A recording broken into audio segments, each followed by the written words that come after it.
ไปฟัง วันนี้ก็เพิ่นเฮคำพีเนาะพี่น้องเนาะไปโบราณมาแต่วัดใหญ่เขาไปอยู่วัดสว่างใต้ ฉะนั้นแล้วจะมีแจ้งลงของเขาต่างจะได้พรเชิญเด้อเรื่องมาจ้างของเป็นกระดุมของเขาเดี๋ยวมาเอาบุญ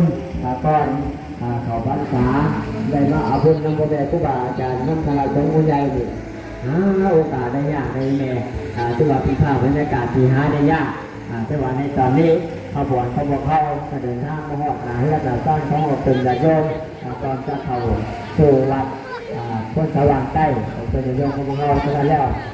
มีน้ำมีในมาถวายพระแม่ครูบาอาจารย์เป็นบุญหนึ่งกุศลที่ว่ากายเรื่องสร้างเราเป็นญาติโยมโอกาสได้ยากได้เพื่อจะมีพระแม่ครูบาอาจารย์นับร้อยมาร่วมโตกันวันแม่เรื่องธรรมดาที่ว่าเป็นสิ่งที่ดีแต่เขามาเอาบุญเอากุศลถวายน้ำปานะพ่อแม่พระครูบาอาจารย์คนละหน่อยน้ำมาสุขความสุขกับเป็นบุญของเฮาไหนเดี๋ยวมาชื่นชมอนุโมทนาน้ำกันอันนี้ก็อุปกรณ์ประชาสัมพันธ์เป็นคำพีพระไตรปิฎกเนาะพี่น้องเนาะภาษาลาวพระวินัยปิฎกมหาวิพังภาคหนึ่งเนาะอาสนะมานั่งเพื่อจะได้พนมมือถวายคุณกุศลนำพระแม่ครูบาอาจารย์ถวายนำก็ดีขบวนแห่นะก็ถือว่ายาวเลยพี่น้องได้ทั้งครูบาอาจารย์กับย่างตามหลังคัมภีร์เนาะบอกให้เอาเป็นจะย่อมเอาได้ครับผู้รับกันในการเทพระเจ้าอยู่ลูกสมัครกระด้ามีพระแม่มีขบวนรถพระแม่ครูบาอาจารย์พระมหาเจระองค์สำคัญในพุทธศาสนาในแจ้งเท่านั้นเกิดกันบุกเท่านี้โดยเฉพาะเด็กคนนี้ประเด็นคนยาการใหญ่ป่านทุกโตอาการโดยเฉพาะเป็นตะวันนาเกียรติยาการใหญ่ผมนี้ชีวิตยาการใหญ่ผมนี้การยาการใหญ่ทุกคนแต่ละยาทานเราเป็นโยมเราที่ได้มากการหาเรื่องอาการเราเป็นโยมหรือว่าเป็นคณะที่ได้ตัวเฮาโอกาสได้ยากที่ได้ยึดถือที่ตนเราเป็นผู้บริหารที่ตนเราก็ทราบปัญหาเป็นอย่างไรมีคณะที่ได้มาเที่ยวแต่เรื่องอาการเป็นอย่างโยมในวันนี้ตัวที่ตัวนั้นตักไปน้ำตักไปน้ำแม่นไปรถทัวร์เข้า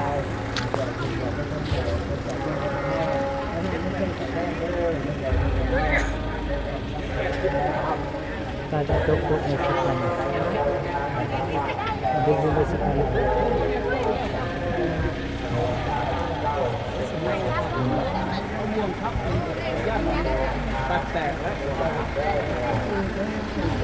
ทำบุญทำทาน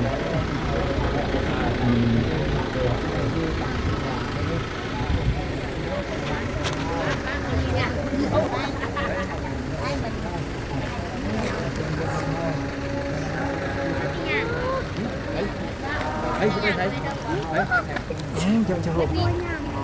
ไปเลยก็เพื่อว่าจะไก่โอ้ยากออกโอนไปเลยจอดไปว่าไม่บอกว่าเอาเขาจะไปอุ้ยจะหวานบอกจะหวานบอกจะหวานดิบเงินบอกจะหวานนี่บอกจะหวานกินเลยขบวนนี้ถือว่ายาวเลยพี่น้อง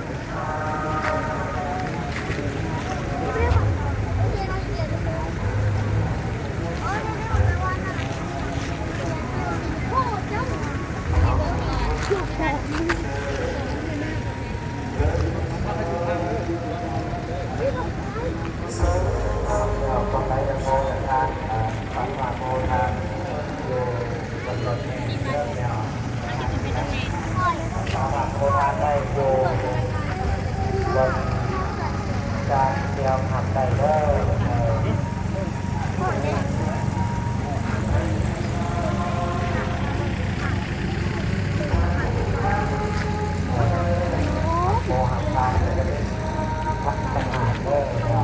ขบวนแห่พระไตรปิฎกเนาะพี่น้องเนาะ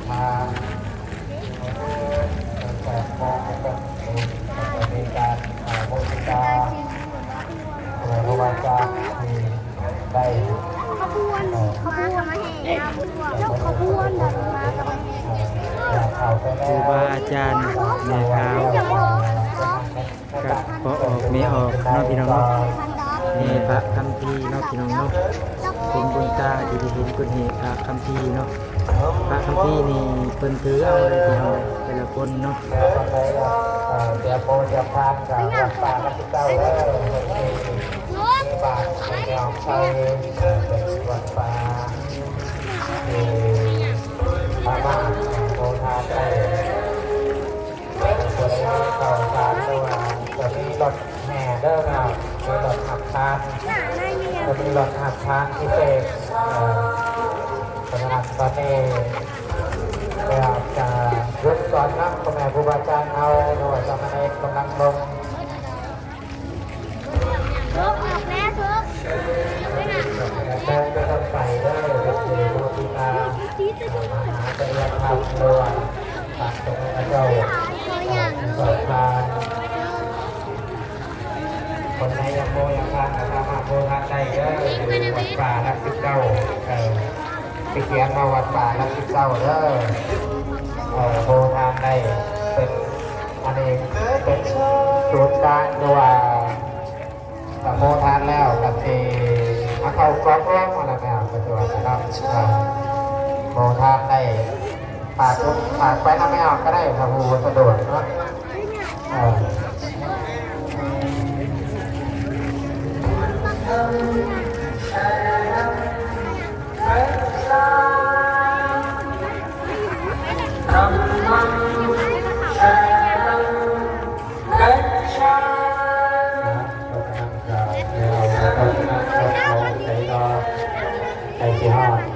วัดแล้วต้องเห็น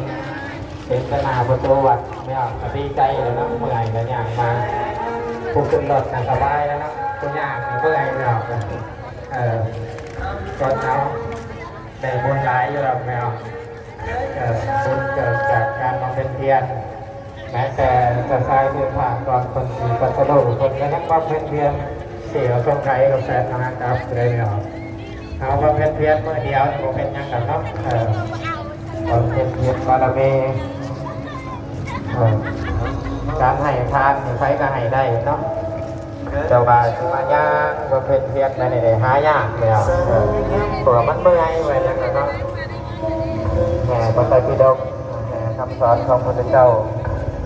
คุณธรรมที่เป็นภาษาบาลีก็ไว้อยู่ในพระไตรปิฎกหมดไม่ออกประยุกต์กันเด้อวันนี้ให้พ่อแม่ครูบาอาจารย์ลงก่อนนะที่ได้ไงประวัติเป็นไม่ออกประยุกต์ก่อนนะ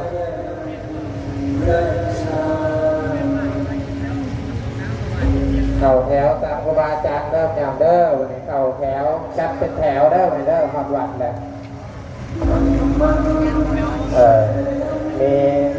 มีหลายคน รถกันหลายขนาดเนาะพี่น้องเนาะ จัดเป็นแถวได้ไหมแมว4 แถวได้ไหมเด้อจัดเป็น4 แถวตามครูบาอาจารย์